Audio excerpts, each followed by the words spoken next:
Welcome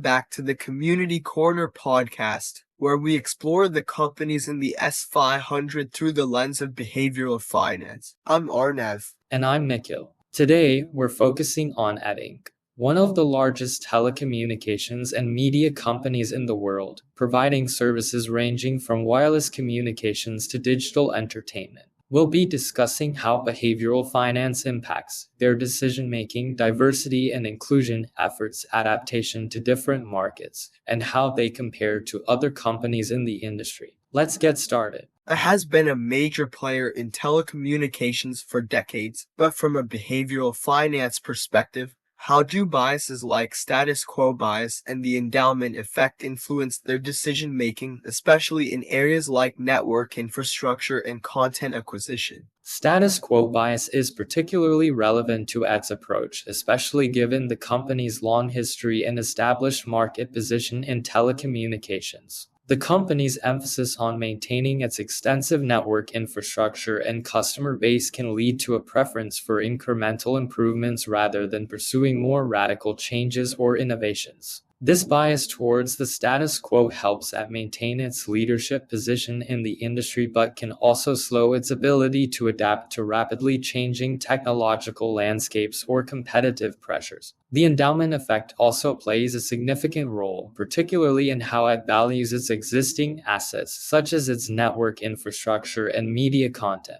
Given the significant investment and resources that have gone into building and maintaining these assets, there's a tendency to overvalue them relative to new opportunities or alternative strategies. This can reinforce a focus on maximizing the value of current assets rather than aggressively pursuing new markets or technologies that might offer higher growth potential. And this focus on leveraging their established strengths while carefully managing their assets has helped At&t maintain its leadership position in telecommunications, appealing to both customers and investors who value stability and consistent service. Exactly. At&t's strategic use of status quo bias in maintaining its network infrastructure and the endowment effect in managing its assets appeals to investors looking for a company that prioritizes stability and long-term value. However, this approach also means that At&t must carefully balance the need to innovate with the importance of maintaining its established market leadership, particularly as the telecommunications landscape continues to evolve. Let's talk about diversity, equity, and inclusion at At&t. As a global telecommunications and media company, DEI is particularly important for At&t. How does this intersect with behavioral finance? At&t's approach to DEI is critical, especially as the company operates in a diverse range of markets and provides services to a broad and varied customer base. From a behavioral finance perspective, strong DEI initiatives can enhance At&t's ability to innovate and adapt by fostering a culture that values diverse perspectives and ideas. A commitment to DEI allows At&t to attract and retain top talent from various backgrounds,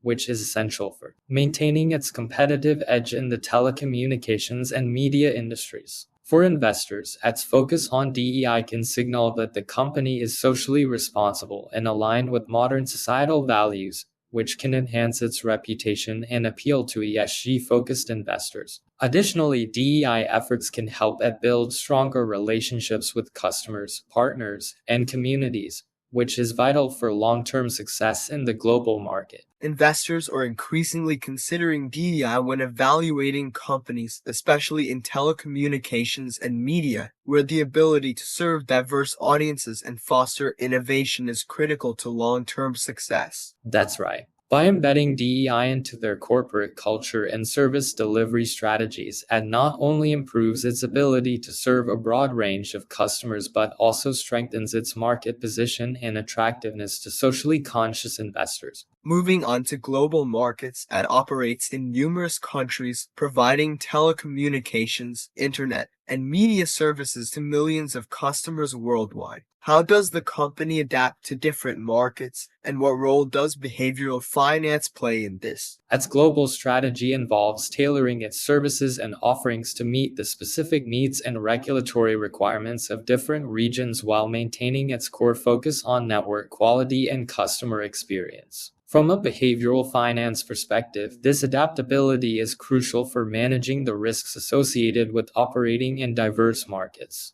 Its ability to navigate complex international regulations, such as those related to telecommunications standards and data privacy, allows it to maintain a strong global presence. And this adaptability is essential for At, especially as they face competition from both local telecommunications providers and other global giants. Their ability to maintain their brand's relevance and leadership in different markets is key to their continued success. Exactly. Its focus on understanding local market dynamics and adapting its strategies accordingly allows them to remain a dominant player in the telecommunications and media industries while staying ahead of emerging trends and challenges. However, this also requires them to be proactive in responding to changes in global technology standards, regulatory environments, and competitive pressures. Now, let's compare At to other companies in the telecommunications and media sectors like Verizon, T-Mobile, and Comcast. How do the behavioral finance dynamics differ? As dynamics are often compared to other telecommunications and media giants like Verizon, T-Mobile, and Comcast, particularly in their approach to network infrastructure, customer engagement, and content distribution.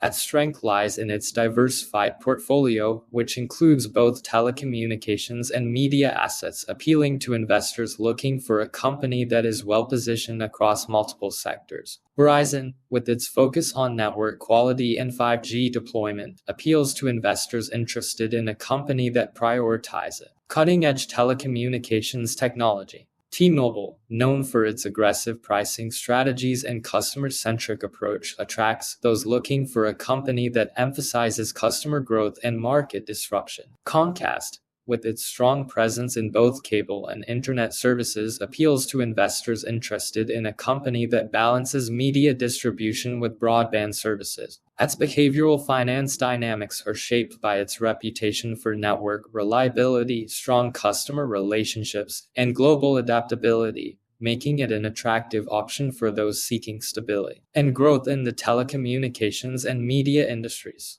And unlike Comcast, which has a significant focus on media and broadband, At's strength lies in its broad portfolio of telecommunications and media services, appealing to a different type of investor and market. Absolutely. Each of these companies has its own behavioral finance dynamics that influence how investors perceive their value and potential risks. For At, the focus on telecommunications, media, and global reach provides a unique value proposition in the industry. To sum up, At's approach to business is deeply influenced by behavioral finance principles, whether it's through their network strategies, global market adaptations, or their approach to DEI. But like all companies, they are still subject to the biases and perceptions that can influence investor behavior. That's right. Understanding these dynamics provides a clearer picture of what drives its stock price and where the potential risks and rewards lie. Thanks for joining us on this episode of the Community Corner podcast. Until next time, I'm Arnav. And I'm Nikhil. Stay curious and keep questioning the narratives.